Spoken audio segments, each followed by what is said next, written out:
evento, digamos, temporal. Lo bueno de eso es que como es un algoritmo tan sencillo, nada te priva de correr correr varios en paralelo, ¿no? Digamos, vos tenés una serie de clusters que habías iniciado antes, después iniciás otros más ahora, digamos, separados, no es que, digamos, son más clusters, sino que son, digamos, instancias distintas del algoritmo, y con eso podrías encontrar si los centroides se comportan distintos o no. Eso con el tema del comportamiento que puede ir cambiando. Con el tema del orden, no creo que estén ordenados los datos para que pase eso. Digamos, sería muy, muy improbable, me parece a mí, que tengas un evento de ese estilo. Es como un sesgo muy raro para tener un conjunto de datos tan grande que se procesa como un stream.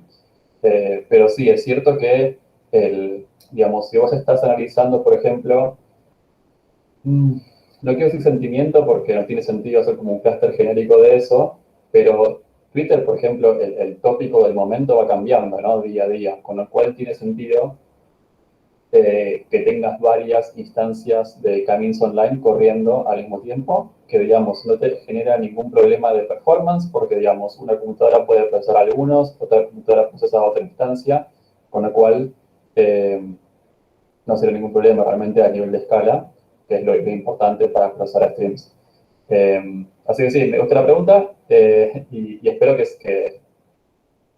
que la respuesta sea válida, porque creo que sí, digamos, tener varias instancias de cambios online es súper válido para esos casos en los que uno espera cambios de comportamiento en el stream. Gracias. Pero más allá de eso, ¿qué pensás sobre eso? ¿Te convence o De la no? idea de usar en no, supuestamente es justamente un algoritmo sencillo, no parece muy loco. Más en una empresa de estas características que tiene que analizar data de streaming, se supone que tenés cierto tamaño, no es una pymes que está a la vuelta de la esquina. Sí, sí, es convincente. Gracias.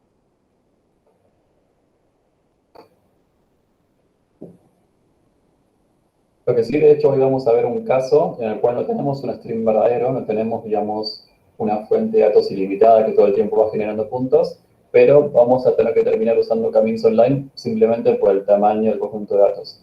De todas maneras, es raro que ese conjunto de datos, siendo tan grande, esté ordenado, ¿no? Porque, digamos, para que esté ordenado, eh, digamos, alguien tuvo que ordenarlo de alguna manera, y uno puede decir, bueno, pero puede estar ordenado por fecha, y justamente eso, si está ordenado por fecha, si cambia el comportamiento es lo que decíamos recién, que un string cambia el comportamiento, es, digamos, si sabes que pasa eso, puedes correr varias instancias, eh, y, y eso resolvería el problema de tener clusters que van cambiando poquito cuando querés que cambie más por cambio de comportamiento. Franco pregunta en el chat, ¿cuáles podrían ser algunos ejemplos en los que sea útil usar clustering? A ver, el contexto, quiero hacer un comentario antes de esto, que tanto me aplica porque justo, si bien deberían haber visto los videos de la clase de reducción de dimensiones, eh, no tuvimos el meet de eso porque pasamos una clase, como sabemos. Pero lo interesante de esto es que hay una relación, de alguna manera, entre reducción de dimensiones y clustering, ¿no? Porque reducción de dimensiones, como lo entendemos, tenemos una matriz de n por m, que es bastante grande, y queremos que sea de n por r, donde r es como más chiquito que n, ¿no? Sacamos dimensiones. Queremos conseguir dimensiones más representativas, digamos, las más importantes, que condensen la mayor información del conjunto de datos, para poder aplicar algoritmos o para poder visualizarlo o lo que sea. En el caso de clustering, uno puede pensar que es lo inverso. En vez de querer reducir las dimensiones, queremos reducir la cantidad de datos. Esto es muy loco, porque ¿qué significa eso? Y acá viene la pregunta de Franco. ¿Para qué sirve el clustering, no? Entonces, digamos, tenemos 1.000.000 de puntos y queremos obtener los grupos, ¿no? ¿Y qué es un grupo sino un punto representativo? Digamos, queremos obtener los puntos representativos de conjunto de datos. Pero pueden ser 5. De 1.000.000 de puntos tenés como 5 grupos bastante cohesivos, digamos, internamente. Eh, y eso de alguna manera es como reducir la cantidad de puntos, tal la analogía de reducción de dimensiones, de reducir la cantidad de dimensiones. Ahora, ¿para qué sirve esto? Eh, Como decíamos en el video, clustering es un ejemplo de aprendizaje no supervisado, es decir, digamos, queremos aprender algo, pero de antemano no sabemos las clases que queremos predecir, no sabemos el agrupamiento que queremos predecir, justamente queremos hallarlo.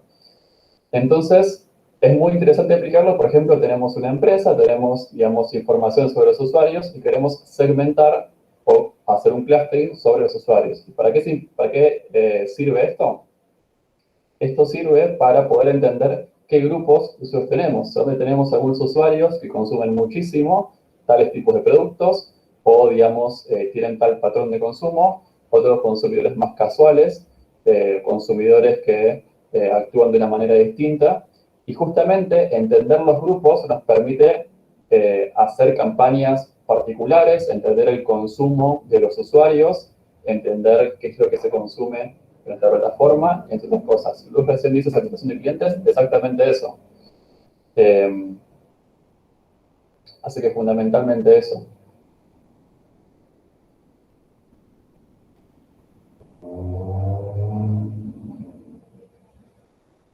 Entonces, estaba haciendo las preguntas del chat recién. Sí, por ejemplo, un ejemplo es el que decía recién, el de segmentar clientes. Otras cosas puede ser, digamos, obviamente depende del conjunto de datos, pero para pensarlo en el contexto del TP se aplica en un clustering y da más o menos bien, puede ser un indicio de también los tipos de clientes que tiene la empresa y también las oportunidades que tiene. Y es muy interesante esto porque si uno entiende, digamos, si uno puede agrupar las oportunidades de éxito, después puede analizar, bueno, ¿y cómo fue la tasa de éxito en tal grupo de oportunidades? ¿Me fue bien, me fue mal y por qué? Y esa cosa justamente de segmentar después te permite analizar más detalladamente y más concretamente los grupos, ¿no? Digamos, ¿por qué a este grupo le funciona bien tal técnica, tal mecanismo o tal estrategia de marketing o de ventas y por qué a otro no? Con lo cual eso es muy interesante. Bien, si no tienen más preguntas, podemos empezar con ejemplos. Pero obviamente sigo haciendo preguntas si quieren seguir haciendo.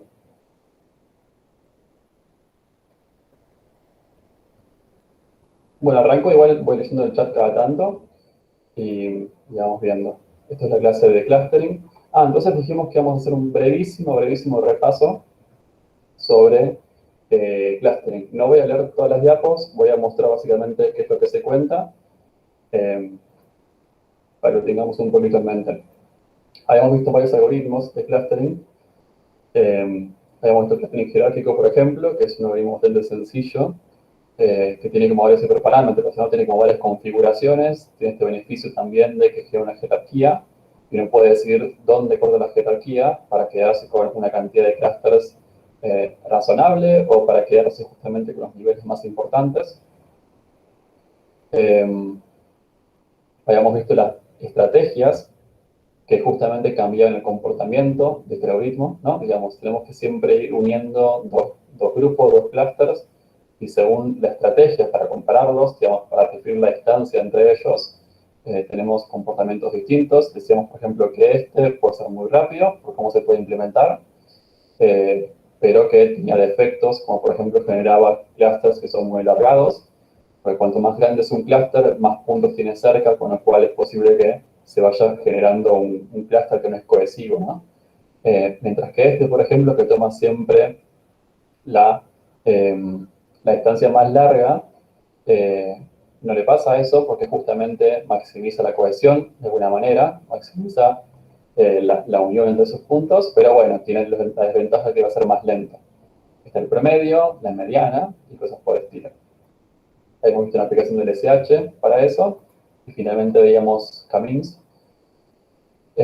Hablábamos sobre el problema en general de Camins, que es NP difícil, pero que teníamos una aproximación del algoritmo de Lloyd, se llama, que justamente hace lo que representa esta animación.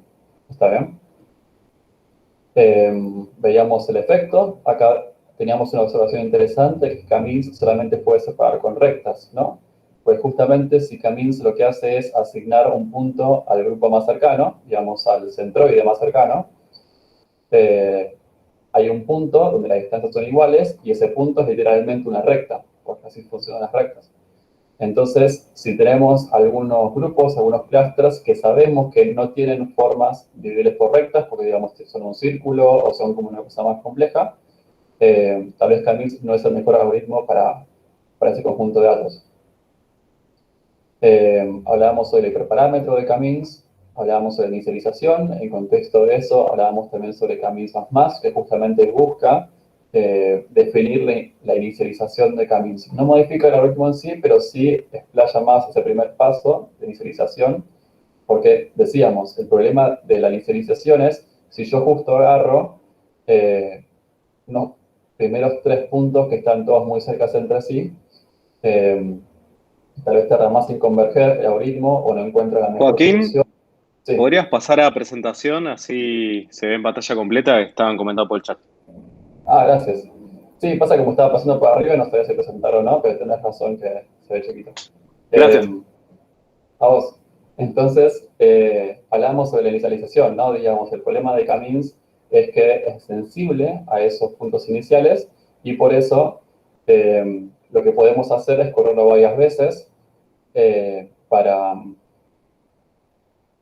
poder obtener una mejor solución de esas 10 corridas, por ejemplo, o podemos aplicar técnicas como Camins++, que justamente lo que hacen es buscar unos buenos puntos de inicialización. ¿Y qué son buenos puntos de inicialización? Son puntos que están distantes entre sí. La idea es no elegir dos centroides que están uno al lado del otro. Ahora vamos a ver un ejemplo de eso. Habíamos visto Camins Online, que justo porque Franco me hacía una pregunta sobre eso. Franco, voy a decir Franco. Hacía pregunta sobre eso y hablábamos sobre el beneficio, ¿no? Principalmente que podemos procesar puntos ilimitados como streams, es constante memoria, con el cual cuando el problema es memoria, porque tenemos demasiados puntos, se puede correr igual este algoritmo, lo cual es súper importante. Y ahora más tarde hacemos un ejemplo sobre esto. El algoritmo es muy sencillo. Acá hablamos también sobre cómo utilizar al método como compresión. Y para avanzar más adelante, así no sigo, hablamos de clustering espectral. Acá un tema es, si ustedes vieron los videos de reducción de dimensiones, de hecho en el calendario esta clase de clustering estaba después de reducción de dimensiones, pero bueno, ya la habíamos postergado. Bueno, si vieron los videos de reducción de dimensiones, tal vez este método es más sencillo porque literalmente la mayoría de los pasos corresponden a un método de reducción de dimensiones. Hoy más tarde lo vamos a ver de nuevo, pero nada, si vieron esos videos, tal vez esto es más fácil de entender. Y es interesante cómo tomar un método de reducción de dimensiones y se puede adaptar a clustering, por ejemplo, ¿no? En este caso es porque el clustering espectral, perdón, porque el método que se usa de reducción de dimensiones, el de la Pearson-Eigenmap, justamente lo que hace es intentar transformar esos puntos que no eran separables linealmente en algo que sí es separable linealmente. Y bueno, como justamente nos da esa garantía o intenta generar eso, podemos aplicar Camins. Esa es la idea. Bueno, el video está explicado. Tenemos los resultados.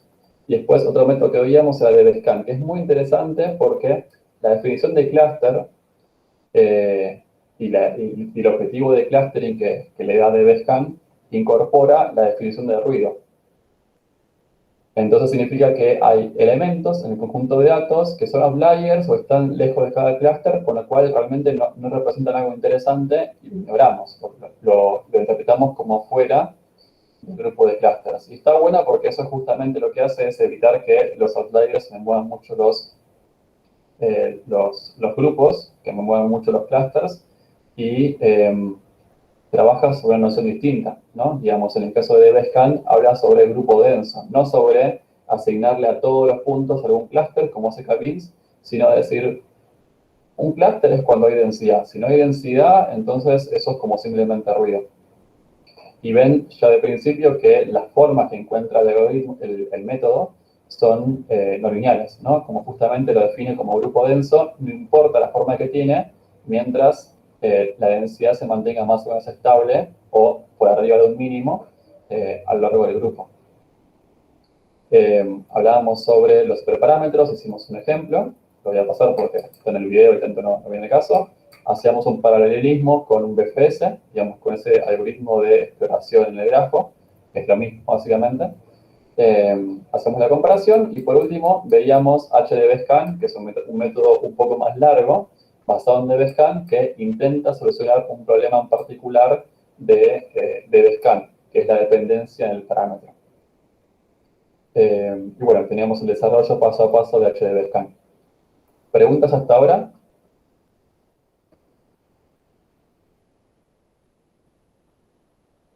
Si no, mientras avanzamos con la presentación. Y como los videos están grabados, también tengo que hacer unas aclaraciones. Son dos cosas muy chiquitas. Es que en las diapos hay una sumatoria 3, en el caso de Camins, cuando hay solamente dos clústeres. Esto porque copié y pegué, fue una mala mía. Eso en el caso me parece de la Prediction Again Map, cuando mostraba grupos mostraba grupos no lineales y sumaba 3, era 2. Y después la minimización de Camins es la norma al cuadrado. Eso en la formulita del GIF está mal. Pero bueno, si grabamos los videos de nuevo, lo voy a corregir. Pero por ahora, aclaro esto. Entonces, podemos avanzar con clustering jerárquico. ¿Preguntas hasta ahora? ¿No? Cualquier cosa me avisan, o me avisan por voz o por lo que sea. Entonces, nos da un problema, ¿no? Y queremos aplicar clustering jerárquico. Hay dos preguntas fundamentales a realizarse. La primera es sobre clustering en general, ¿no? Digamos, hay un hiperparámetro genérico a cualquier problema de clustering que es qué métrica utilizo, ¿no? Digamos, puedo usar la métrica, la tradicional, Euclidia, L2, puedo utilizar una métrica de Hamming, puedo utilizar una métrica más compleja, una instancia de coseno, un montón de cosas que ustedes ya conocen, con el cual en principio, para hablar sobre clustering, tenemos que establecer un espacio métrico sobre el cual trabajamos. En este caso podemos usar tranquilamente la L2, con el cual la distancia entre 5 y 2 va a ser 5 menos 2 al cuadrado, y a eso raíz, con el cual es 3, o sea, el módulo siempre. Y la otra cosa a preguntarnos, cuando trabajamos con clustering en particular jerárquico, es, bueno, ¿cómo unimos los grupos? ¿No? Es lo que decíamos antes. El método dice que hay que unir siempre los dos grupos más cercanos, pero deja abierto bueno, ¿cómo definimos esa distancia entre grupos? Entonces, tenemos que definir esas dos cosas. Dijimos que vamos a usar distancia euclidia para esto, y tenemos que definir cuál es la estrategia de unión de grupos. Entonces, en principio, usemos enlazamiento completo, que es como que el método que parece que más establece o le da más importancia a la cohesión entre los grupos, entre los clusters. Ahora, ¿por qué pasa esto? ¿Por qué? Porque para armar una distancia entre dos clusters, lo que hace es fijarse la distancia máxima entre puntos de un grupo y de otro. Es decir, toma los puntos más alejados entre sí. Y eso hace que sean como los puntos más distantes de un grupo y del otro. Y para eso, digamos, tenemos 5 puntos en un clúster y 6 puntos en otro. Tenemos que hacer las 30 comparaciones y quedarnos con la máxima distancia. Y esa máxima distancia va a ser la distancia entre el grupo de 5 y el grupo de 6. Ahora hagamos un enlazamiento completo sobre este conjunto de datos. Tenemos 6 puntos, 1, 2, 5, 7, 10 y 16. Y lo más obvio que se ve es que para esta primera iteración, donde cada punto es un clúster de tamaño 1, obviamente con cualquier estrategia se van a unir estos dos siempre, porque son los más cercanos. Con lo cual unimos estos dos. Ahora tenemos 5 grupos, ¿no? Tenemos el grupo el grupo este y este. Y tenemos que comparar las distancias entre cada grupo para poder saber cuál tenemos que asignar ahora. Así que comparemos, por ejemplo, la distancia entre este grupo y este grupo, es decir, el grupo de 1 y 2 y el grupo de 5, es la mayor distancia entre los elementos de este grupo y de este grupo. Es decir, entre 1 y 5 y 2 y 5, la mayor distancia claramente es 1 y 5. Con lo cual la distancia entre este grupo y este grupo es de 4. Para el caso de estos dos, por ejemplo, sería 5, 7, digamos, sería una distancia de 2, en este caso de 3, y en este caso de 6, obvio, ¿no? En este caso, como lo vemos y lo estamos viendo visualmente, sabemos que no hay que comparar 5 y 16 o 5 y 10 porque están más lejos, pero la computadora, cuando trabajamos con más dimensiones, no lo sabe. Así que internamente lo recuperaría, ¿no? Digamos, la complejidad de este algoritmo incluye esos pasos de comparar todos los grupos contra todos los grupos. A menos que tenga alguna optimización, como vimos en la clase, según el tipo de enlazamiento, por ejemplo, enlazamiento simple, podemos usar el SH y ahí es más rápido. Pero en general, y sobre todo con el enlazamiento completo, eso no es posible y comparamos todo contra todo. Bien, entonces acá tenemos una instancia de 4, acá instancia de 2, 3 y 6. Obviamente unimos estos dos. Y ahora tenemos que comparar este grupo contra este y el resto también, ¿no? Entonces acá la distancia no va a ser entre 2 y 5 ni entre 2 y 7, sino entre 1 y 7, ¿no? Porque son los puntos más lejanos entre sí de este grupo y de este grupo. Por lo cual tenemos una instancia de 6. Para el caso de este grupo contra este grupo va a ser una instancia de 5. Y para la distancia de este grupo contra este grupo, obviamente 6. Entonces tenemos 6 por acá, 6 por acá y 5 por acá. Así que tenemos que unir estos dos, ¿no? Y para este lado tenemos una distancia acá de 9 y tenemos acá una distancia de 11, con lo cual tenemos que unir estos dos y finalmente unimos esto. ¿Se entendió el ejemplo? Voy a ver el chat si hay preguntas. No hay preguntas, pero les leo, sí, los leo, mientras vemos esto. ¿Una pregunta? Hola Joaquín, discúlpame la pregunta. Yo, no sé si es mi computadora, pero yo no llego a ver la presentación. O sea, te veo a vos hablando. No sé si es solamente mi caso o hay alguno más también con la misma situación. Te paso por el chat la presentación, por si querés verlo. Ah, joya, ahí vi el link. Buenísimo. Eso. Igual siempre estaba en Piazza, ¿eh? En este caso llamaba clase de ejercicio de clustering o algo por el estilo, estaba en Piazza. Perfecto, te agradezco Joaquín, gracias. Cualquier cosa avisa y tal vez te aviso cuando paso de slide, no sé. Buenísimo. Bien, hay una pregunta que dice... Kevin pregunta, ¿por qué sabe que lo tiene que comparar el 1 contra el 16 de entrada?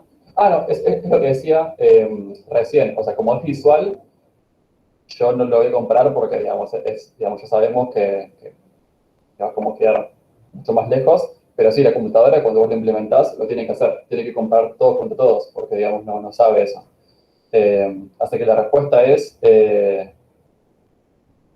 realmente compara todo contra todo, pero para la clase como que visualmente es medio fácil darse cuenta que no. Pero sí, cuando vos arrancás con esto, comparás el 1 contra el 2, el 1 contra el 5, 1 contra 7, 1 contra 10, 1 contra acá, 16, 14, 16.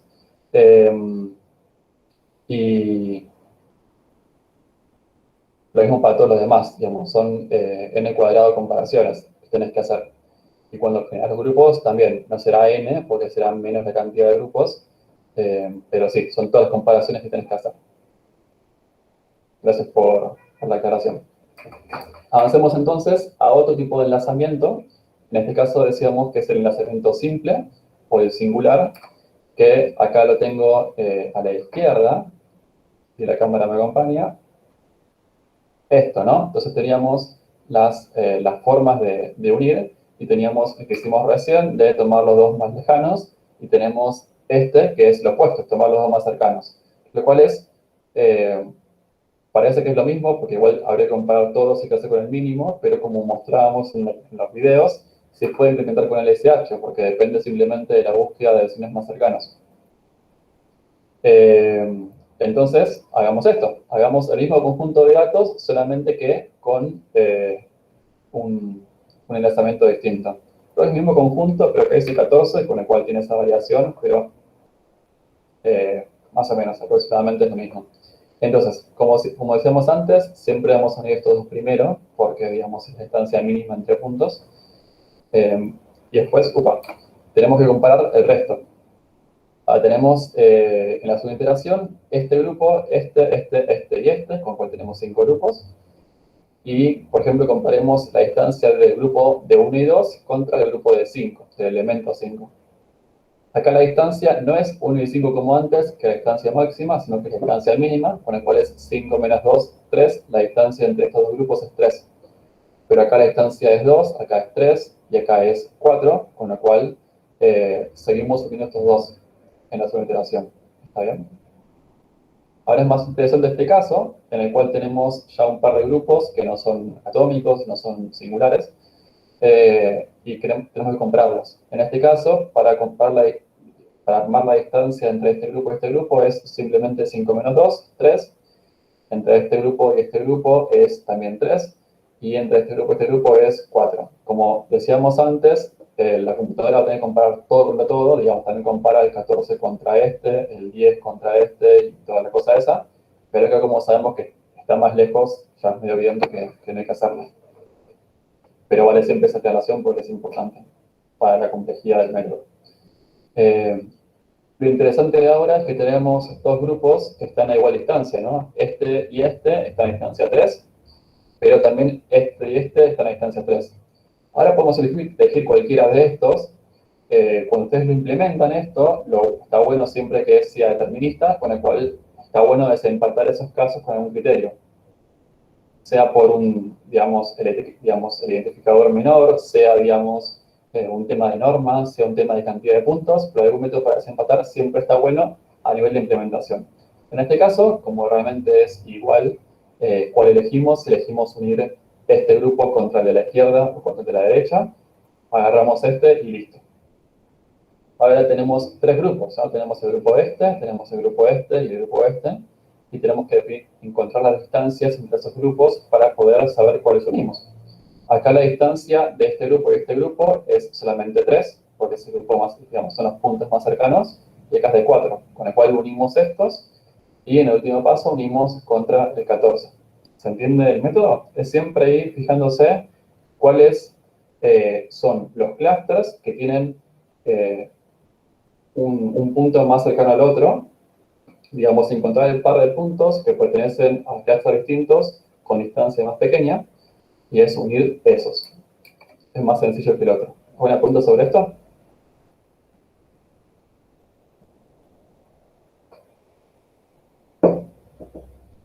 Si no hay preguntas, podemos avanzar. El otro método ya es Camins++. Así que si quieren hacer una pregunta de jerárquico, la pueden hacer y la leemos ahora en un ratito. Camins++, cuando hicimos el pequeño repaso recién, decíamos que es un método de inicializar los centroides para Camins. O sea, no cambia realmente cómo se comporta o qué es lo que hace el algoritmo. Siempre sigue haciendo esa cosa de ir en cada paso recalculando los centroides y asignando los puntos a los centroides más cercanos. Pero sí busca mejorar la forma de encontrar esos puntos iniciales para que sean centroides. Entonces, la forma de hacer esto es, primero, como siempre, definir una métrica. Tenemos que definir una métrica sobre la que trabajamos. Y en este caso vamos a elegir la norma L1, con el cual es simplemente, para dos puntos, sumar las diferencias absolutas entre sus coordenadas. ¿Qué quiero decir con esto? Acá el elemento A está en la posición 1, 10, el elemento C está en la posición 3, 5, con el cual sumamos 2 para el eje X y sumamos 5 para el eje Y. Así que 7 es la distancia L1 entre A y C. Es aplicar esta formulita para la distancia nada más. Y lo que queremos hacer ahora es inicializar 3 centroides. ¿Está bien? Entonces, vamos a elegir, en principio, un punto. Vamos a calcular las distancias de ese punto al resto. Y vamos a sortear entre esos puntos según la distancia que tienen. Es decir, la probabilidad de que salga sorteado un punto va a ser la distancia al centroide que elegimos. ¿Por qué? Porque queremos que salgan los puntos que están lejanos a ese centroide. Entonces, supongamos, por ejemplo, que elegimos A para inicializar. El primer centroide que elegimos es A. Entonces, calculamos las distancias de todos los puntos al elemento A. ¿Está bien? Y como decíamos, las probabilidades para que salga el siguiente centroide va a ser simplemente la distancia de ese punto al elemento A dividido algo, digamos, todas las distancias, simplemente para que sume 1. Ahora hacemos un ejemplo. Pero primero calculemos las distancias. Entonces la distancia de B y A es simplemente la diferencia en el eje Y, con el cual es 9. La distancia entre A y C, como decíamos, es 2 en el eje X y 5 en el eje Y, con el cual es 7. Entre D y A va a ser 4 en el eje X, porque D está en la posición 5 y A está en la posición 1. Y va a ser 7, ¿no? 10 menos 3, 7. Por lo cual sería 11. 4 más 7, 11. Para el caso de E sería una diferencia de 9 más una diferencia de 7, con el cual 16. Y en el caso de F sería una diferencia de 10 más 0, o sea, 10. Escribimos las distancias, nos quedan 9, 7, 11, 16 y 10, son las distancias. Y esto lo vamos a usar para definir las probabilidades, ¿no? Entonces, 9 dividido todo esto, es decir, 9 dividido 9 más 7 más 11 más 16 más 10, va a ser la probabilidad para que salga elegido B. La probabilidad para C va a ser 7 dividido 9 más 7 más 11 más todo eso. Para el caso de D va a ser 11 dividido la suma de todo, y así. ¿Y qué hacemos con eso? Lo metemos en una función como numpy.choose, que lo que hace es justamente elegir uno de los elementos con las probabilidades que le damos. Es como sacar un dado, pero que el dado tiene un poquito de mermelada sobre un lado, con el cual seguramente cae de ese lado. Pero puede que no, puede que tengamos suerte. Entonces supongamos ahora que salió D, por ejemplo, ¿no? Salió D como centroide nuevo a utilizar. Así que tenemos ahora dos centroides. Tenemos el centroide A, que fue el primero que elegimos al azar, y el centroide D, que fue un centroide que también salió al azar, pero ponderado con la distancia al centroide que teníamos de antes. Entonces, ¿qué hacemos ahora? Tenemos que calcular de nuevo las distancias de todos los puntos al elemento D. Obviamente A no, porque ya sale centroide, con lo cual lo obviamos, porque no puede ser candidato a centroide, ya es un centroide. Y lo que hacemos es calculamos la distancia BD, CD, ED y FD. Y cuando las calculan, les quedan estos valores, ¿no? Nos quedan simplemente, acá por ejemplo, 4 y 2, con lo cual 6. Para el caso de C va a ser 2 y 2, 2 y 2. Para el caso de E va a ser simplemente estos 5, porque están en el mismo nivel de I.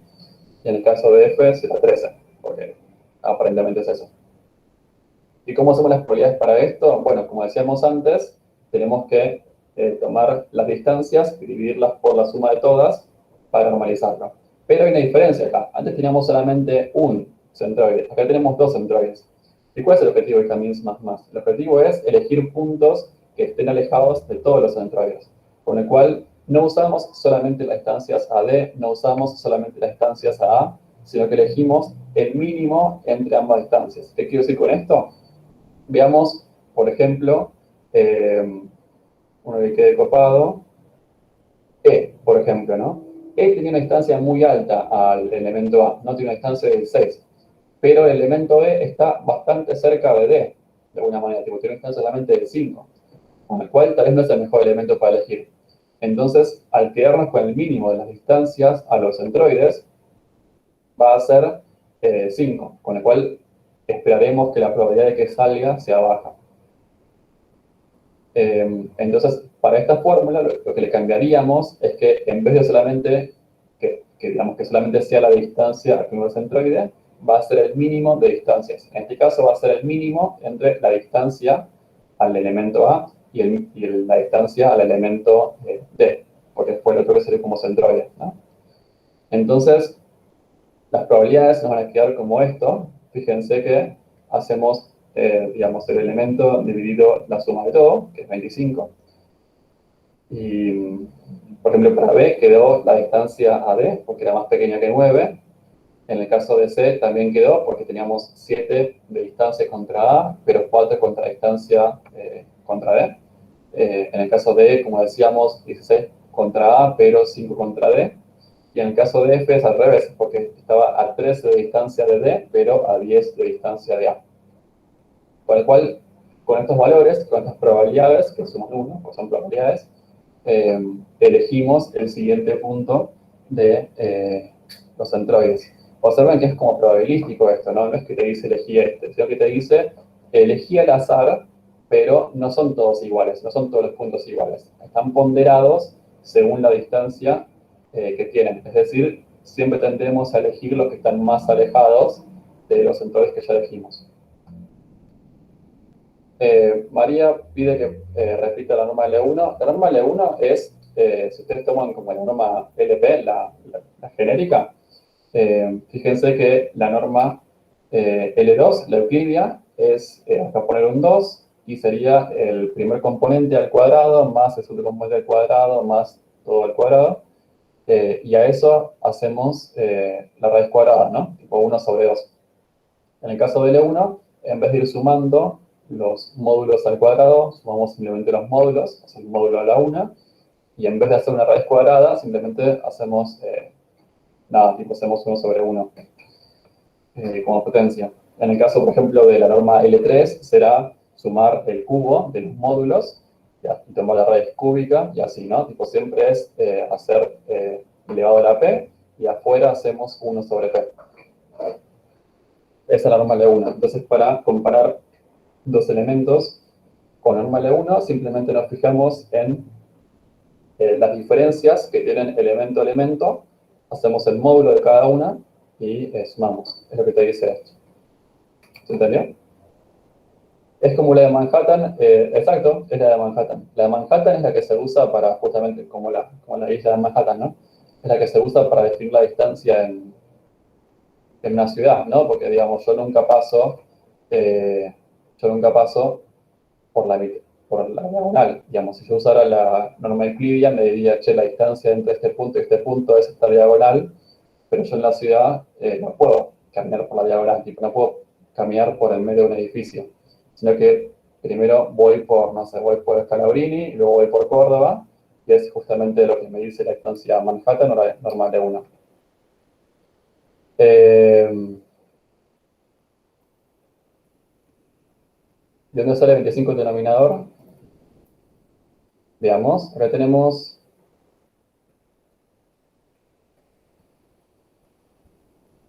los mínimos, ¿no? 6, 4, 5 y 10, con lo cual, o sea, tal vez dijeron 28 porque sumaron esto, ¿puede ser?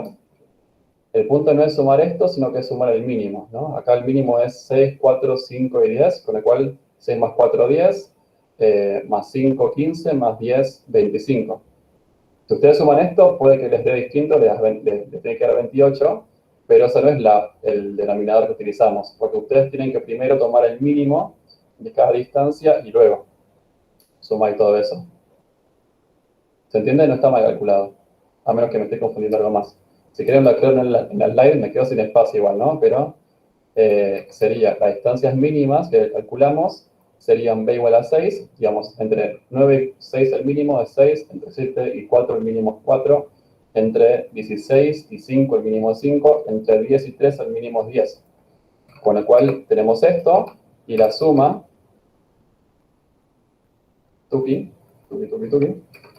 sumatoria, es 25. Así que las probabilidades van a ser estos elementos dividido 25. ¿Se entiende eso? Después lo emprolijo para que quede más lindo el contenido. María dice, cuando sale D, los centroides elegidos son A y D. Exacto, o sea, vos arrancaste el método eligiendo un centroide de prepo. ¿Cuál elegiste? Alguno. Yo elegí A porque me quedaba más cómodo. Entonces ya es un centroide. Vos querías elegir 3, tenés 1, avanzaste, digamos, hallaste las distancias al elemento A, calculaste las probabilidades y con esas probabilidades sacaste cuál elemento ibas a usar probabilísticamente. Y en este caso no salió D, porque salió D, digamos. Entonces los centroides que tenés ahora son A y D. Y después haces lo mismo, calculas las distancias contra D, te calculas el mínimo entre las distancias y defines las probabilidades. Acá tenés las probabilidades para B, para C, para I, para F, y vemos que el elemento que tiene más probabilidades es F. ¿Significa que sale F? No, puede salir cualquier otro, porque son probabilidades, no significa que uno no puede salir. Podría llegar a salir C, por ejemplo, que es la mínima distancia, pero es menos probable. con lo cual es más probable que salga F, tal vez sale B, no sé, y ese sería el último centroide, con el cual los centroides serían A, D y, por ejemplo, B. ¿Está bien? Son los 3 centroides que elegiríamos. Eso. ¿Alguna pregunta sobre esto?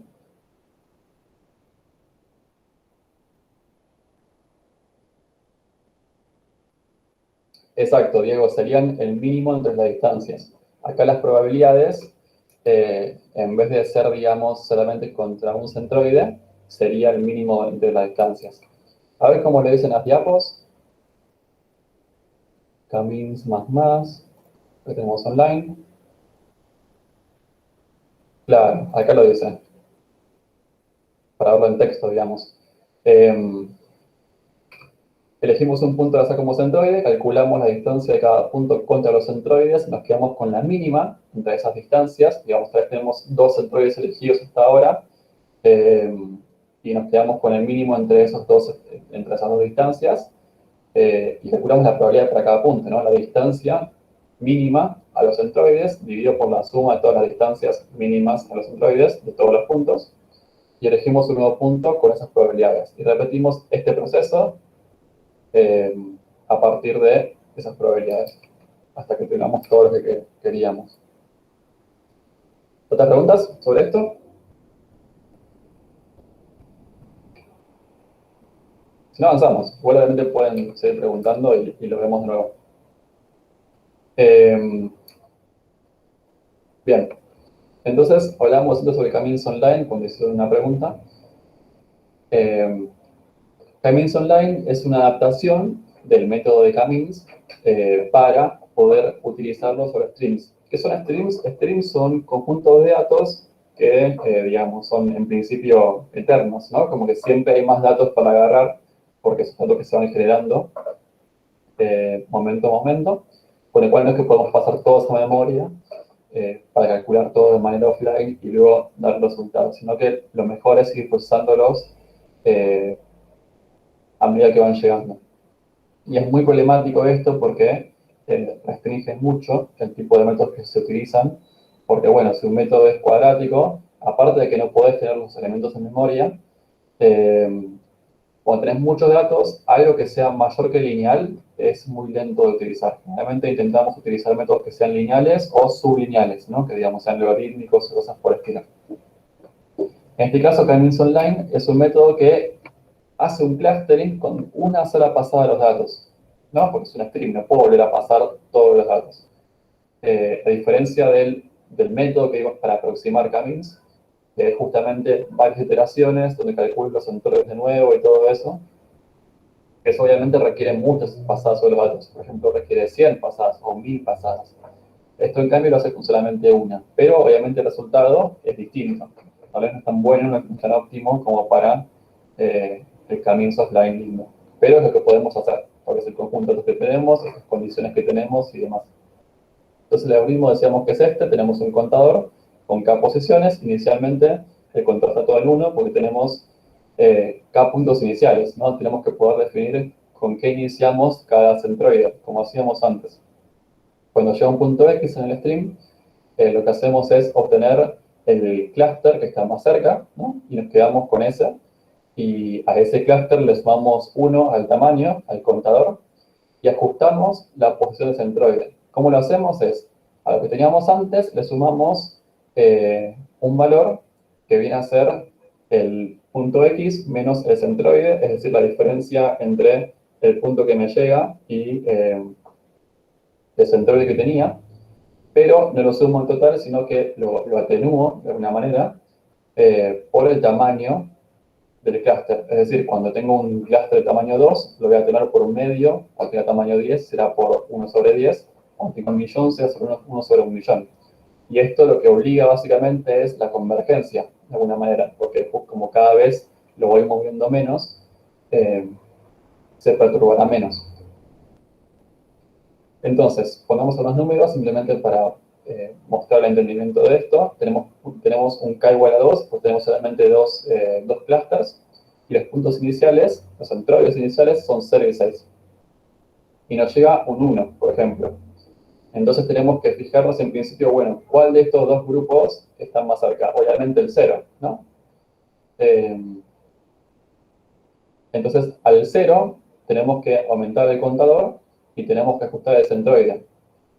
¿El centroide cómo lo ajustamos? Bueno, vamos 0 más 1 sobre 2, porque ajustamos el contador primero, por 1 menos 0, ¿no? El elemento que nos lleva es 1, el centroide que tenemos hasta ahora es 0, con el cual lo ajustamos en 1 medio por 1 menos 0, que es básicamente 1 medio. Y los centroides que nos quedan hasta ahora no son más 0 y 6, porque si actualizamos, los centroides son ahora 1 medio y 6. Y los contadores nos quedan 2 y 1. Bien, ahora llega un 5, por ejemplo. En este caso, nos fijamos cuál del grupo, cuál de los centroides nos queda más cerca. Nos queda, obviamente, más cerca el de 6 y no el del medio. Y hacemos lo mismo. Aumentamos el contador de ese grupo, porque tiene un tamaño, o sea, aumentó el tamaño de ese clúster. Y nos fijamos en cómo movemos el centroide. Así que hacemos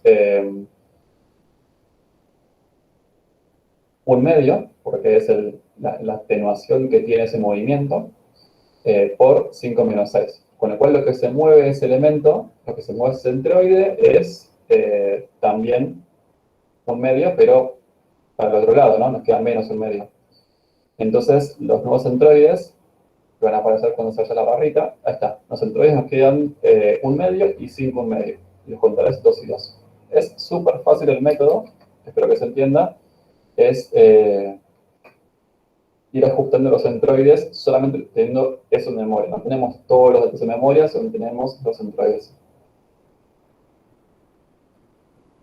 Martín tiró unos buenos ejemplos de los streams, que es un tema que vamos a ver creo que la semana que viene. Pero bueno, está interesante tener este método ahora de Camins Online para ir viendo cómo manejamos conjuntos muy grandes o ilimitados. Kevin pregunta, ¿hacemos con empates? Sí, ahí está bueno tener un criterio para desempatar. En principio,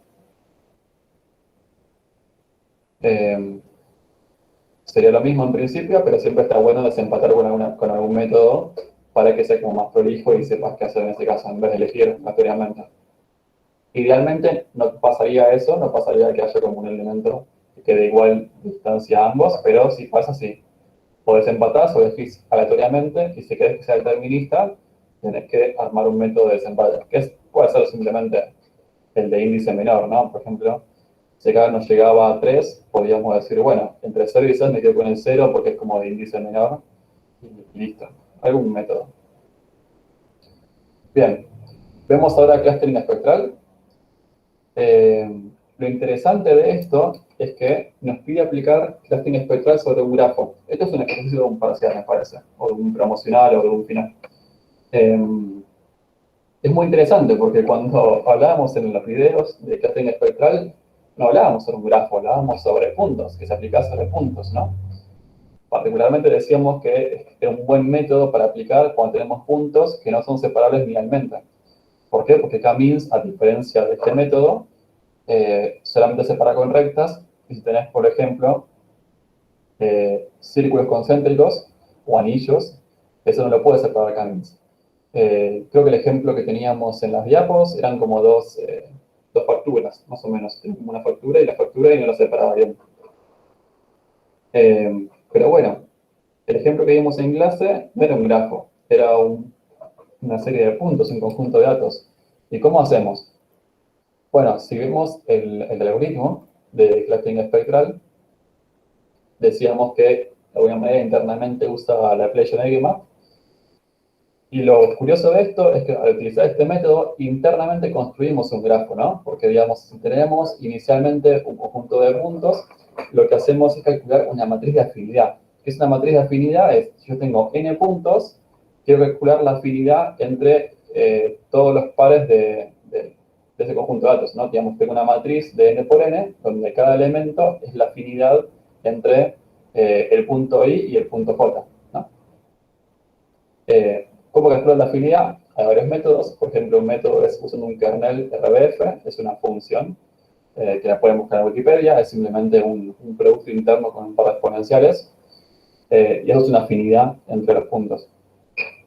Lo copado de esto es que podemos interpretar a esa matriz de n por n como una matriz de adyacencia con pesos, ¿no? La matriz de un grafo donde las aristas tienen peso y el peso es la afinidad. ¿Qué quiero decir con esto? Si dos puntos están muy cerca en el espacio original, cuando armamos el grafo se va a convertir en dos nodos que tienen una arista con mucho peso en el grafo, digamos. Y cuando tenemos ese grafo armado, que digamos no es que armamos un grafo realmente, sino que armamos una matriz de afinidad y aplicamos métodos de grafos sobre esa matriz, calculamos el laplaciano, que contábamos que hay varias maneras de calcularlo. Una en particular es tomar la matriz de grados, que en el caso de una matriz de adyacencia pesada, simplemente la suma de cada fila en la diagonal, y a eso le restamos la matriz de afinidad. Y aplicamos la SVD, y nos quedamos con los m autovectores. Atenti con esto, que uno ve SVD y m autovectores y dice, como en PCA, o como en la reducción por SVD, que eran los primeros m. Y en este caso no es así, porque en el caso de PCA, pero igual, cierto que no vieron esta clase de reducción de dimensiones, pero bueno, cuando lo vean, sepan que es al revés. Y tiene perfecto sentido eso, porque es al revés. Porque en el caso de PCA, los autovectores asociados a autovalores más grandes son los que capturan mayor dispersión. En el caso de clustering espectral y en el caso de la Peyer-Nagel-Map, usamos los más chicos porque hay teoremas sobre los autovalores más chicos positivos que nos indican que son buenos para separar el conjunto de datos. Con el cual utilizan interpretaciones distintas sobre cómo se comportan los autovectores de la SVD, y además tengamos en cuenta que parten de algo distinto, ¿no? En el caso del PCA, parte de la SVD de otra matriz, de la matriz de covarianza, pero en el caso del laplaciano, en el caso de la Peyer-Nagel-Map, en el caso del clustering espectral, partimos del laplaciano, que tiene una matriz que tiene propiedades distintas. Con la cual, eso, tengan en cuenta que en este método son los más chicos y en el caso de PCA-SVD son los más grandes. Bien, entonces, decimos que el clustering espectral, internamente, para separar los puntos, arma un grafo y por eso tiene sentido, en vez de partir de puntos, partamos directamente de un grafo, ¿no? ¿Y qué nos ahorra eso? Nos ahorra armar la matriz de afinidad, porque tenemos ya la matriz de adyacencia en base a este grafo. ¿Preguntas hasta ahora? Nada, todavía. Bien. Pues si hay una duda, pregunten tranquilos. Bien, entonces, ¿cómo hacemos para aplicar clustering espectral sobre este grafo? Vamos a partir de una matriz de adyacencia, que es la de este grafo, es decir, digamos, es una matriz de 9 por 9, porque tenemos de 0 a 8 elementos, entonces son 9 elementos. Y esa matriz de 9 por 9, armamos el laplaciano, luego armamos la SVD, nos quedamos con los autovectores, y sobre eso aplicamos K-means. Acá, en el ejercicio, nos dan los autovectores, con sus autovalores. ¿No? Por ejemplo, los primeros 4 son 9 autovectores siempre, porque tenemos una matriz de 9 por 9 y la SVD nos queda de 9 por 9. Y estos autovectores son las primeras 4 columnas, no, perdón, son las últimas 4 columnas de la matriz U. ¿Está bien? Son las últimas porque recuerden que está ordenada por autovalores de más altos a más bajos. Entonces, para aplicar clustering espectral, utilizaríamos los más pequeños, pero positivos, con lo cual el asociado al 0 no lo usamos. Entonces, si queremos aplicar K-means, sería aplicar, por ejemplo, K-means con B2 y B3, o B2, B3 y B4, ¿no? Siempre de más chiquito a más grande, pero positivos. Y el ejercicio nos pide algo más, que es elegir los B tal que hallemos las 3 comunidades. ¿Cómo sería eso? Y una cosa antes, simplemente para clarificar cómo aplicamos K-means sobre esto, ¿no?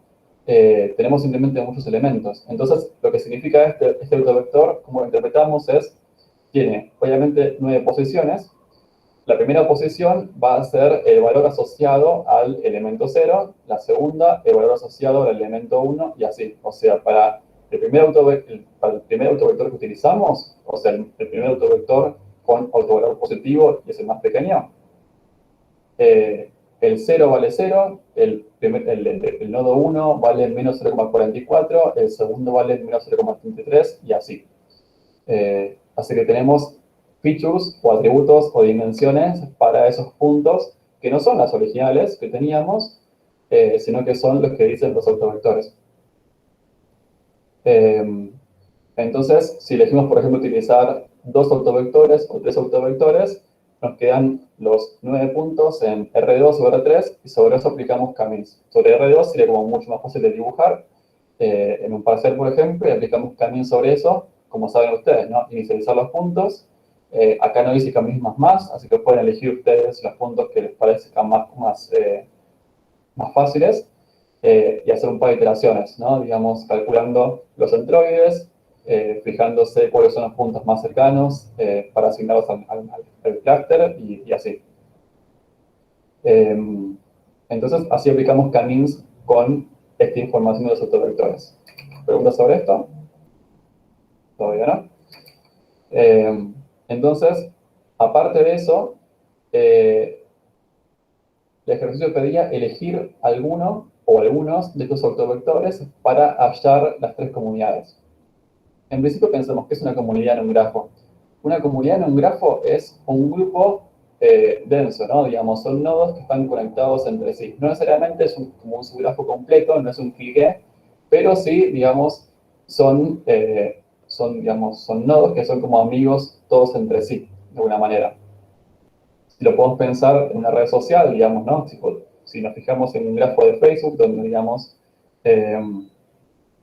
todos los nodos son personas, y la lista está si son amigos en Facebook, tal vez una comunidad puede ser un grupo de amigos, ¿no? Tal vez no todos los amigos de mis amigos son mis amigos, porque tal vez no los conozco, no nos llevamos bien o lo que sea, pero sí es una comunidad, porque, digamos, estamos todos cerca entre sí. Comparado, tal vez, una persona de Tailandia que no conozco, estaremos mucho más alejados en el grafo que comparado con esa comunidad de amigos que tengo.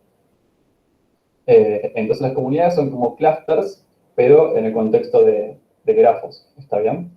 Y acá veamos en este grafo que claramente tenemos unos 3 grupos, ¿no? Tenemos acá el grupo este, acá el grupo este y acá el grupo este, y son como comunidades, ¿no? Por ejemplo, el 1 solo se conecta contra el 2 y el 3, y también el 3 se conecta con los otros 2 vecinos, y así para los siguientes.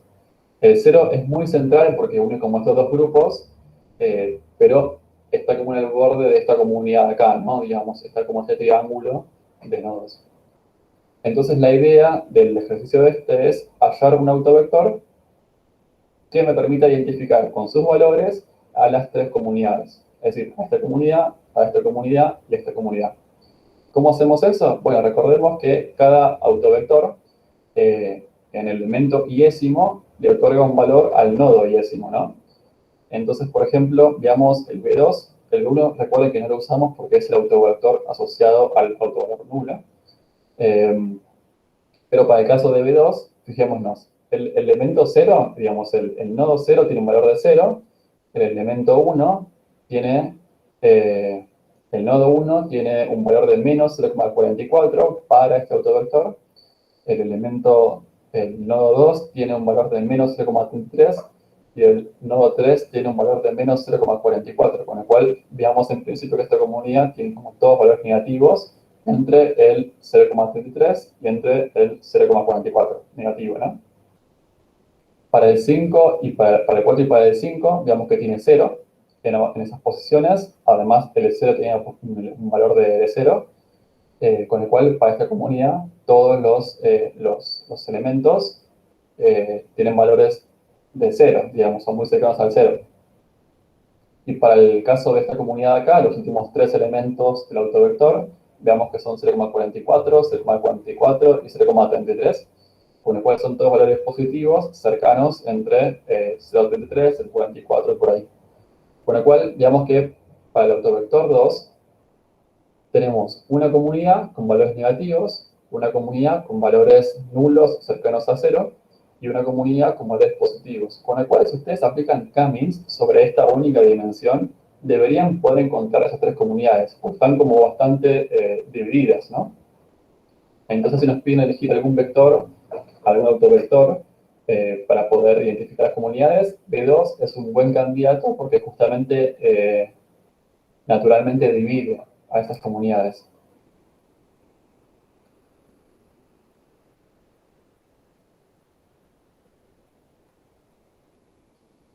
Hay un par de preguntas que hoy fueron contestando, tuki, tuki, tuki.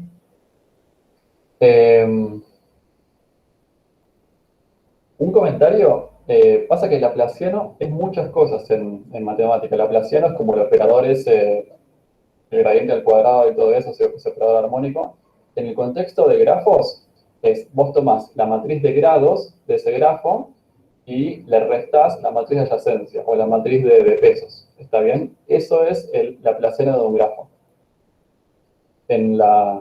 Bueno, acá lo dice, por ejemplo, en la presentación donde habla sobre el casting espectral, que es justamente D menos W.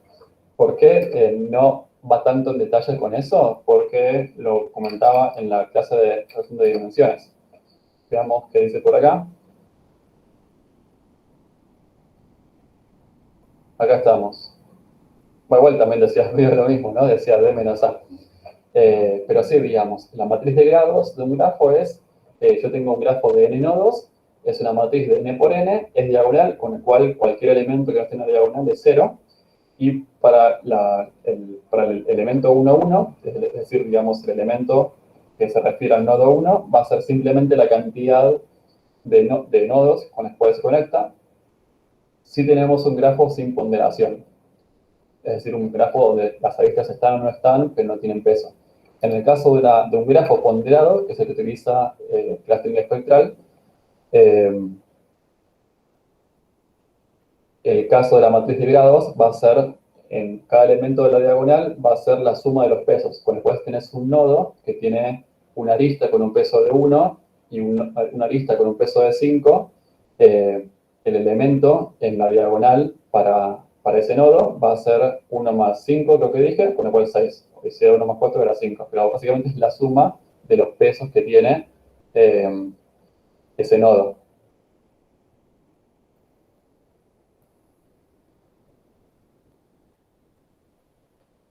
Y reducción de dimensiones lo vamos a ver en otro momento, o ya pasó de largo el tema. Probablemente lo veamos, la semana que viene es feriado, la otra me parece, ¿no? Creo que lo vemos en la otra. Vamos a ver como una clase doble, digamos. No va a ser tipo de 2 horas, tal vez, pero sí como tener ambos temas. Eso, espero que se entienda. Pero básicamente aplicar esta construcción, digamos. Aplicamos el laplaciano, que es en base a un grafo, hacemos D menos W o D menos A. Bien.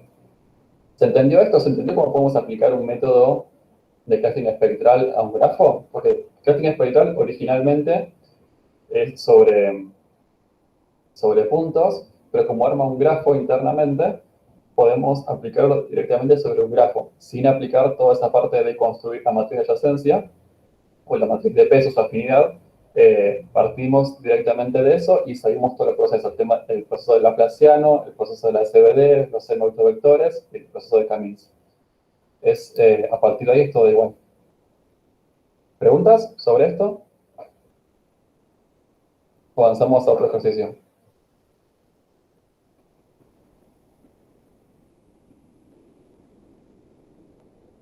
María pregunta si en el examen hay que calcular todo.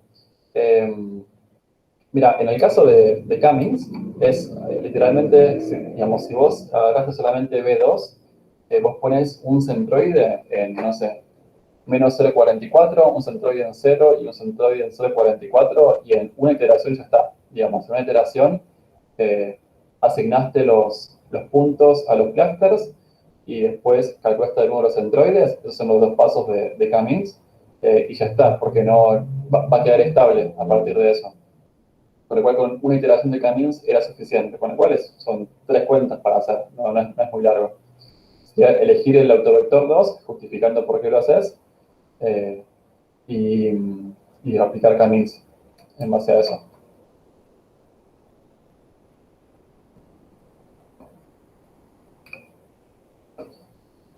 ¿Preguntas o avanzamos al último ejercicio?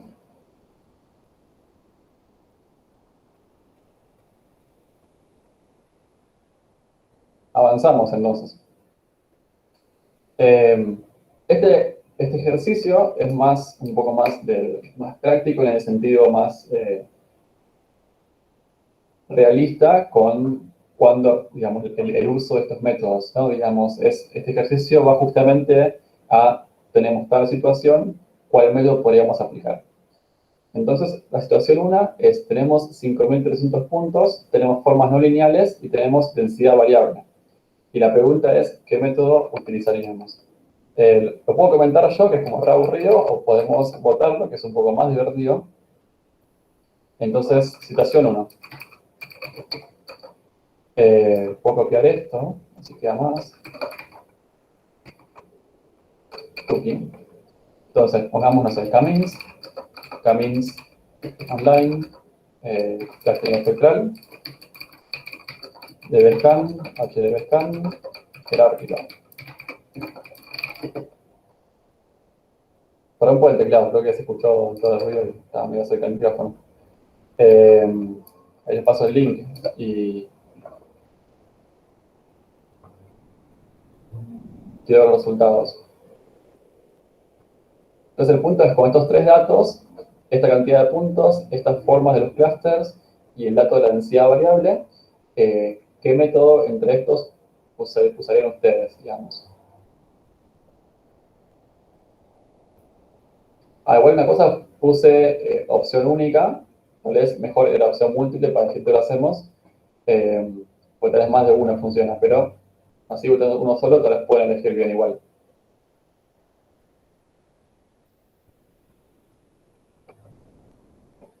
Amo que siempre voten HDBScan, como que HDBScan tiene mucha confianza, pues como en el último método que vimos, que tiene como todas las propiedades, es muy divertido. Votaron 20 personas. O el HDBScan sepa que no siempre funciona para todos los casos, ¿eh? Digamos, tiene casos donde no es lo óptimo o lo que sea.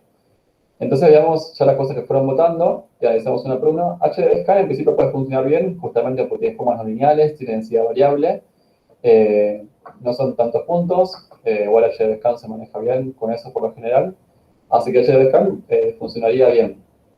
Un efecto que tiene HDBScan es, recuerden que elige puntos como ruido, ¿no? Digamos, hay puntos a los cuales no les va a asignar ningún clúster. Y eso puede ser deseado o puede ser no deseado, depende del método que tengan ustedes. Si tienen un método, o digamos, depende de que busquen ustedes de su clustering. Si buscan simplemente segmentar, tal vez es suficiente, y van a quedar como usuarios sin un grupo asignado, pero tal vez si buscan hacer cosas específicas, tal vez les interesa que todos los puntos tengan algún cluster. Clustering espectral también funcionaría. Tiene el tema de la densidad variable, pero como clustering espectral mucho lo maneja el tema de la densidad, en principio podría ser resistente a eso. dbScan ya no funcionaría muy bien. ¿Por qué? Porque tiene el tema de la densidad variable. Y el tema de dbScan es elegir ese parámetro, epsilon, que según si lo elige uno, bien o mal, tal vez tiene muchos falsos positivos o muchos falsos negativos, con el cual es todo un tema. Así que dbScan yo diría que no. Camins no funcionaría bien porque tenemos formas no lineales. Se recuerda que Camins trabaja siempre separando con rectas, ¿no? Teníamos el diagrama de Voronoi, que justamente explicita cómo son las divisiones entre los clusters. Tenemos Camins Online, que nadie tampoco lo votó, y tampoco funcionaría bien porque es el mismo problema de Camins. Y después jerárquico, que en realidad funcionaría bien acá también es jerárquico, porque digamos, no son muchos puntos, con lo cual no es muy ineficiente. Las formas no lineales no son un problema para ese método, porque no tiene conceptos de las rectas de decisión, sino que simplemente agrega en base a qué está cerca de qué. Y el problema de la densidad variable puede llegar a ser un problema pero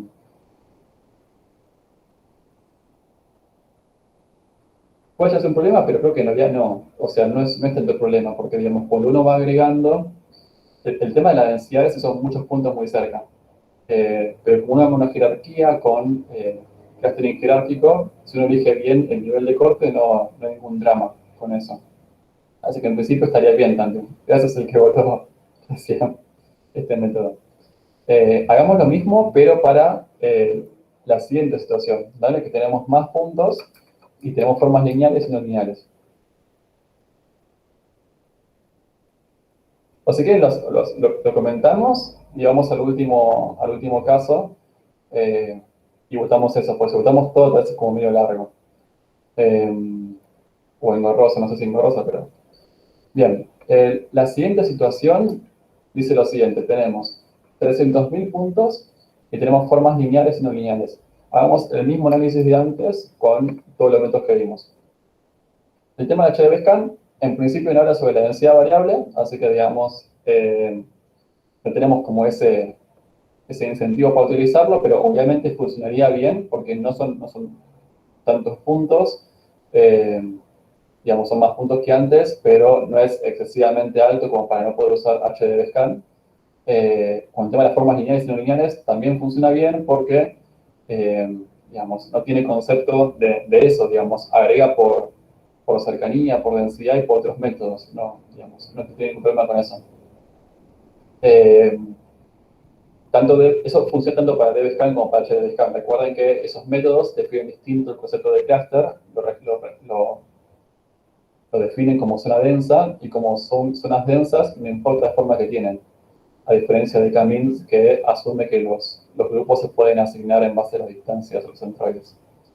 Testing espectral en este caso no funcionaría bien porque no son tantos puntos, honestamente, hablando, digamos, de datos, pero para el testing espectral recuerden que uno de los pasos de ese método es calcular la SVD y los autovectores de eso. Y probablemente con 300.000 puntos puede que sea bastante alto eso.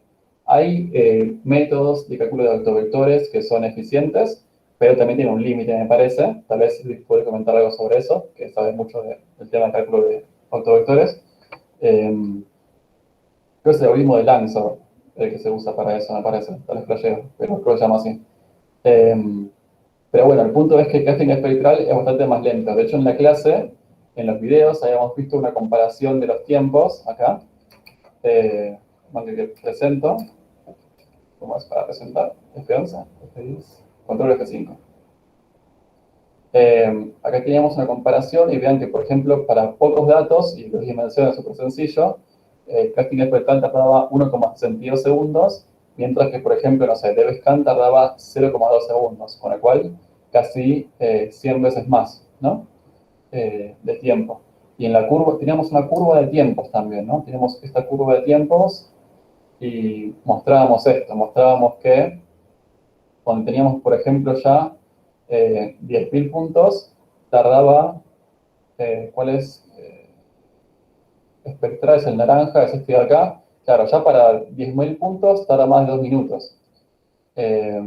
Imaginen que para 300.000 eso crece muy, muy rápido, con lo cual será mucho tiempo. Obviamente lo puede manejar en términos de memoria y todo eso, pero en tiempo será muy lento para esta implementación de espectral.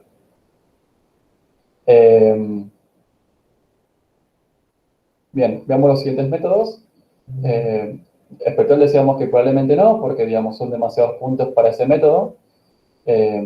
Armar esa matriz de afinidad de 300.000 por 300.000 es un montonazo.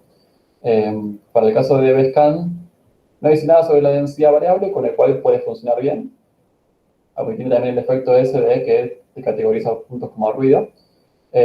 Para el caso de K-means, probablemente no, porque tiene formas lineales, a menos que sean como no lineales, como que, digamos, sean dentro de todo lindas, podría funcionar. Pero si dicen no lineales, así nomás, es probable que no funcione bien, porque K-means de nuevo se para con rectas. K-means será lo mismo, y casting jerárquico también lo mismo, a menos que usemos tal vez un enlazamiento simple sería muy lento calcular todo eso. Digamos, toda la cantidad de comparaciones que hay que realizar sería un montón. Si usamos enlazamiento simple con LSH, tal vez puede funcionar, probablemente funciona, pero también recordemos que ese tipo de enlazamiento tiene sus complicaciones, ¿no? Como que genera grupos poco cohesivos en algún momento y tiene esas desventajas, pero obviamente puede funcionar con el SH. Y ahora sí, la situación 3, quiero que la discutamos entre todos. Armo otro nuevo, y ahora sí voy a permitir, mirá, me lo mantiene, qué bien, me lo mantiene. No me deja editarlo, no me lo mantiene. El otro. Entonces teníamos hdbscan, dbscan,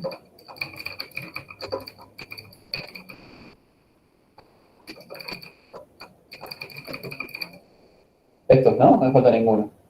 Ahora pueden votar múltiples y les paso por el chat para que voten. Entonces, digamos, entre toda la situación tenemos 450 millones de puntos, formas lineales y no lineales y densidad variable. La pregunta es, ¿cuál de estos métodos utilizaríamos?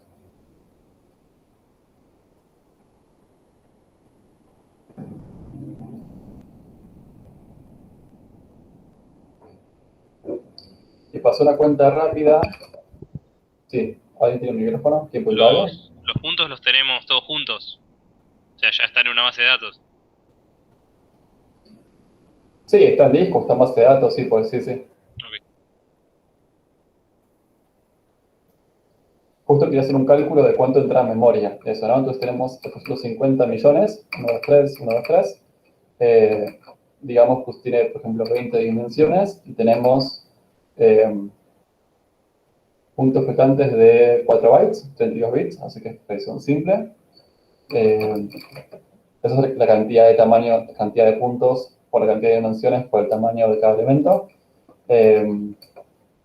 Son 68 gigas, que para una empresa tal vez no es tanto, pero para nosotros, yo no tengo computadora con tanto RAM, no entraría en RAM. Ese es como el problema principal de esto.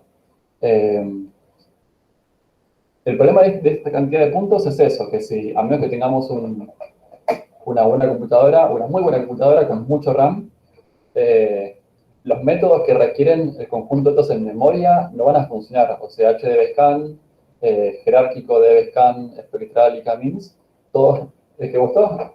Bueno, votaron eso. El que gustó jerárquico igual está como también difícil, pues como que, aparte de eso, tiene el tema de la eficiencia. Espectral, seguro que no. Aunque entrar en memoria, correr con 850 millones, armar una matriz de 850 millones por 850 millones sería una cosa astronómica.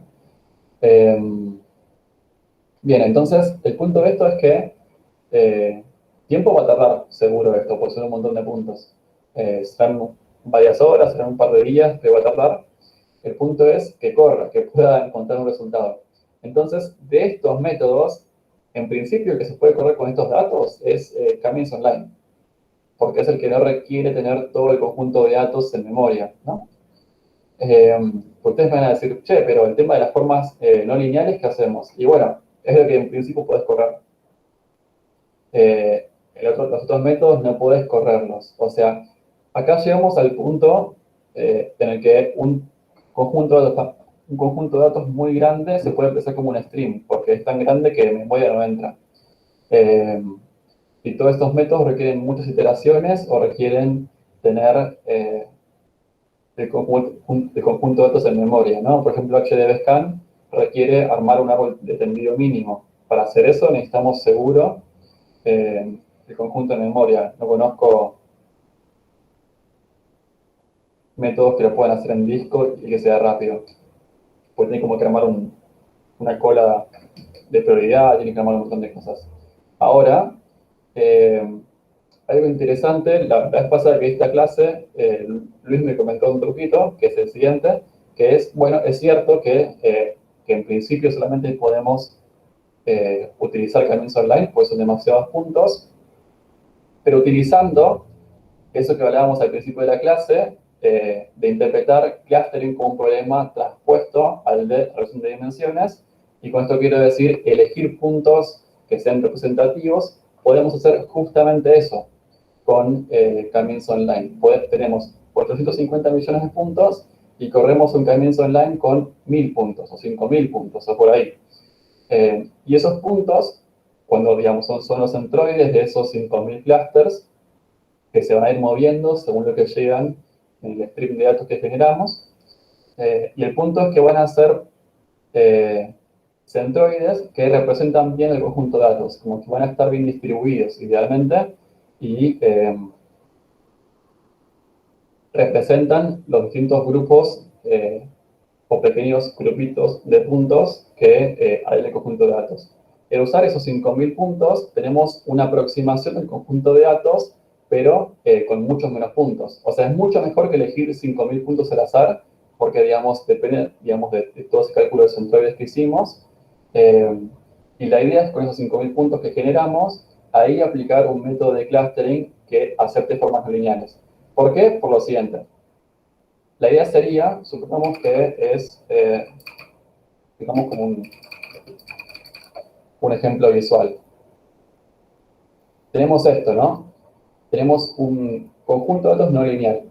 Ahora, supongamos que acá, digamos solamente este círculo, obviamente Camins Online no va a separar bien todo esto. Pero supongamos que metemos un Camins Online con, no sé, con 100 centroides para este conjunto de datos. Los grupos que va a hacer son como grupitos acá pequeños, ¿no? ¿Se entiende? Como que va a ser como un grupito acá, un grupito acá, un grupito acá, un grupito acá, un grupito acá. Por lo cual, como son pequeños grupitos de puntos. Para que con esos 100 puntos, la forma más o menos se mantiene, ¿no? Como que va a haber una forma de círculo. Va a ser con, en vez de todos estos puntos, va a ser con solamente 100, pero la forma se mantiene. Es como muestrear, como samplear, como ir tomando pequeñas muestras en muchas partes del conjunto de datos, y la forma más o menos queda, ¿no? Es como que estamos comprimiendo el conjunto de datos a menos puntos. Se ve más o menos la forma, pero tenés muchos menos puntos. Entonces lo que puedes hacer con eso después es meterlo en un método de clustering que sí pueda manejar 5000 puntos, que son la mayoría, y que tolere formas no lineales. Lo que haces con esos 5000 puntos, en el caso de esta situación, es lo metes en un, no sé, en un clustering jerárquico o en un espectral, por ejemplo, supongamos espectral, y te va a agrupar cada uno de esos 5000 puntos en algún clúster. Supongamos 3 clústeres, por ejemplo, no sé.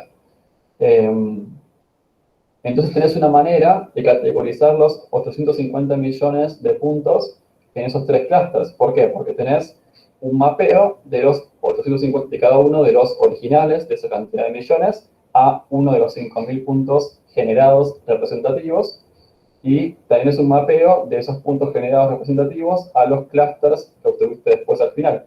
Con lo cual tenés un mapeo indirecto, pero les puedes calcular entre los puntos originales y los puntos, los puntos originales y los clústeres que obtuviste al final.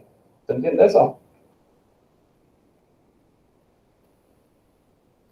María pregunta, no es una pregunta para nada burra, pero pregunta si elegir puntos representativos es reducción de dimensiones.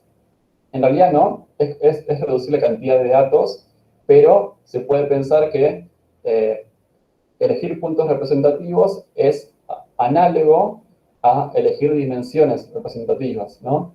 Así que digamos, es como el transpuesto del problema de reducción de dimensiones. No es reducción de dimensiones, pero es interesante pensar que en reducción de dimensiones uno piensa en armar dimensiones nuevas que sean como condensando la información, y en este caso estamos buscando puntos que tal vez no existen, digamos, tal vez no existe un punto con esos valores exactos, pero existen muchos cercanos, como que representa todo ese grupito de puntos. Así que elige puntos representativos que tal vez no existen, pero ejemplifican bien el conjunto de datos. ¿Se entiende eso? ¿Se entiende cómo es el truquito interesante?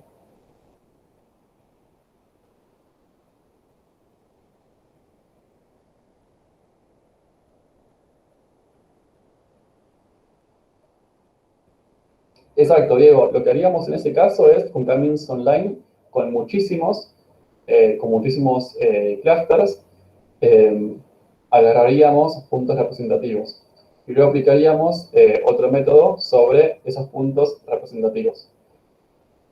Una observación sobre eso: si ustedes se fijan el tiempo que tarda clustering espectral, recuerden que en cada paso agarra un punto del conjunto de datos y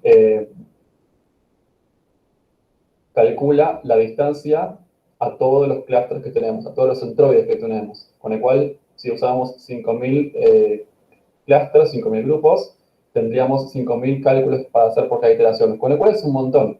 Y de hecho, si lo comparan con un Camins que tiene todo en memoria, es parecido en tiempo, si tienen, digamos, una cantidad de iteraciones hasta converger y una cantidad de clusters, como 5 y 6 iteraciones, por ejemplo. Pero el punto es que Camins Online no requiere mucha memoria, requiere muy poca memoria, y Camins requiere mucha memoria. Así que el punto acá no es el tiempo, sino es la memoria. ¿Está bien? Tardar va a tardar esto, pero el punto es poder calcularlo con algún método y que tengamos alguna garantía sobre la convergencia y sobre el resultado.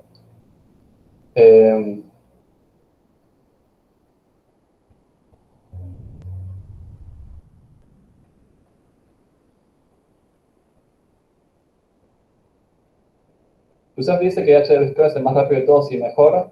Eso es cierto, pero digamos, llega un punto que no resiste tal cantidad de puntos, ¿no? Digamos, vos tenés métodos que son, por ejemplo, lineales, pero como decíamos antes, hay veces que tenés tantos datos que un método lineal no es suficiente.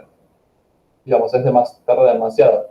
HDBaseCAD puede ser eficiente, que es cierto, pero con tantos puntos, tal vez no 850 millones, tal vez un poco más alto, pero llega un punto que no puedes correrlo, porque no te entra en memoria. ¿Está bien?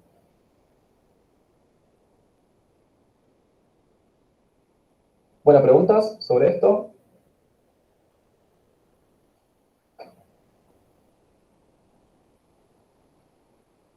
¿O sobre el clustering en general?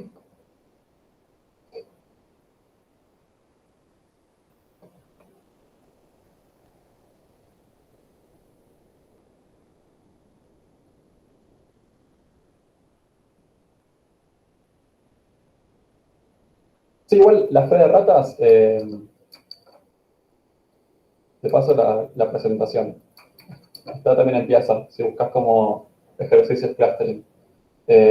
Son sobre digamos, la fórmula está bien cuando la detallo, pero después en los GIF que hice, falta como el cuadrado, ponerle.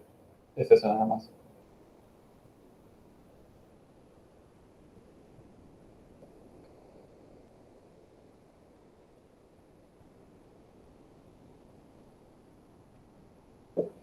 Bueno, si no tienen preguntas, dejo de presentar, me quedo unos 5 minutos o lo que sea necesario para que pregunten lo que quieran, y si no, los leo en Piazza. ¿Está bien?